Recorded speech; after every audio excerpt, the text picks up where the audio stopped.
What up, what it do? Thank you for tuning into my channel. I'm Erica Shay, and everything I do it my own way. If you are a returning subscriber, I appreciate you. Thank you for tuning in to me, showing your love and your support. If you are a new viewer, you might as well go ahead and subscribe to me. Running through a check. Running through a check. Running through. I'm gonna do some pros and some cons about my microloc journey. No journey is going to be the same. Everybody's journey is going to be different. Everyone's hair texture is different. Density, diameter, all that kind of stuff is different. You can have all the inspiration in the world, but your hair is going to look like your hair. Your hair going to do what your hair want to do. It's going to do what it do. So I just want to, go and do my pros and cons. I think that's a very good idea. I have seen a few pros and cons videos, and I've seen some pros and cons that I agree with. I've seen some that I didn't agree with as pertaining to my my journey. But it's really good to always get another person's insight to kind of see like how their journey is going, or if you do have some similarities, like, oh dang, I am going through that too, and seeing all that. So, I just want to put mine out there. So let's go ahead and get started. I wrote some things down because, I get off track. I start playing around, getting goofy and doing all kinds of stuff. So let me just stay on track so I can get this video edited and done. I'm going to start with my cons first. Alright, so for my first con, I have long installation process. All depends on if you're doing it yourself or if you're having somebody else do it. It could take days. It could take so many hours. I did mine within 3 days, and it worked out perfectly. And it also helped me to not be so overwhelmed or to get stressed out and to give up. And my second con was the retie process. Retie is only a con for me the first time, because when I retied my hair the first time, it was a struggle. Like, first of all, I had so much slippage, which is another kind of mine. I had so much slippage, my hairline, and then in my crown area, which was expected around my hairline because, I always do my hairline. I'll try to lay this part down because this part here and over in here is my problem area. It was a struggle for me because of the slippage. And then on top of that, I couldn't really see too much in the back. So I was interlocking some blocks together. Some of them I can get out, some of them I couldn't get out, and some of them stayed, and I cut some of them at the root, which I do not recommend doing. Do not do that. If you lock any locks together by accident, try your best to get it out, to undo it. If you can't undo it, me personally, I would say just wait.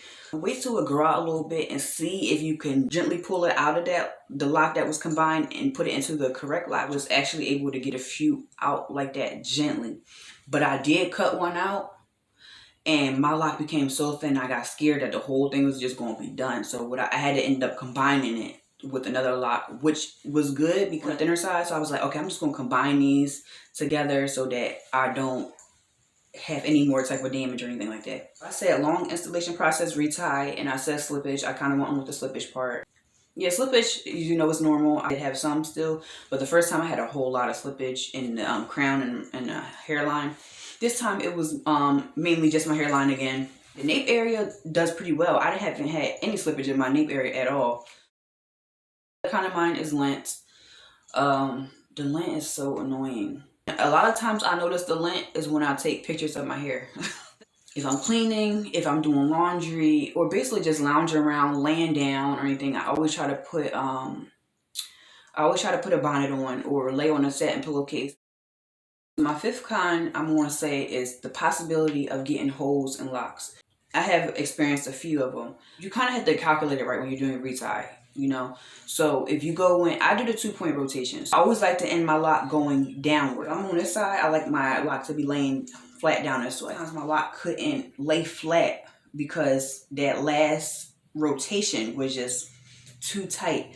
So some of them I had to keep laying to the side.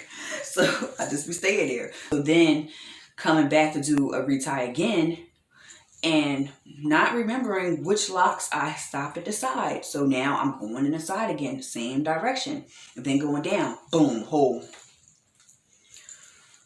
Like, that's so annoying. And especially like for these side ones here, because I retie these more frequently just because I like that cleaner look around my hairline. So I had a hole in this lock here. Well, this one I just combined, but before this it was small and I had a hole and I was trying to repair it, and it was just so frustrating trying to repair that lock at that little behind hole.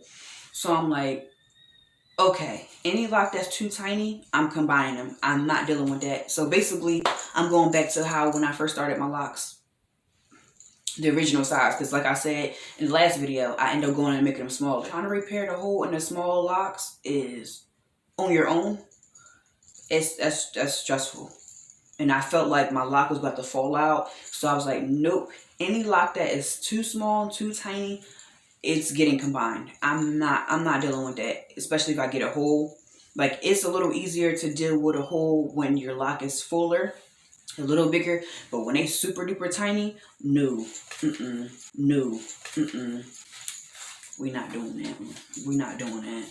So I did see another channel, a YouTuber, I'm sorry, I can't remember her name, but she was saying when she was doing her rotations in the back, she actually made a cheat sheet and she was writing down her rotations in the back, which is a pretty good idea if you decide that you want to go that route. But yeah, if you are dealing with that problem, you feel like that's an issue, I would say probably checking into doing that. I cannot remember her name. I'm so sorry, because I would love to get the proper credit.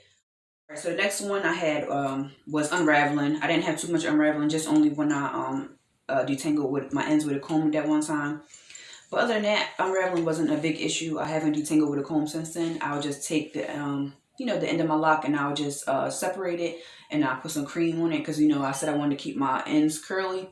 So I'll do that frequently just because I noticed that my ends do start to get that matted more quickly. So I'll try to go through my ends and do that as much as possible. Shrinkage. The shrinkage is not really too much of a con. I mean, not really. But, I mean, I do kind of wish that my hair was the length, the original length, like when I installed them, because it was longer than this. But, what can you do? This is the journey, right? So, we here for the journey. So, this is what we going to deal with. And what I say, your hair going to do what it do.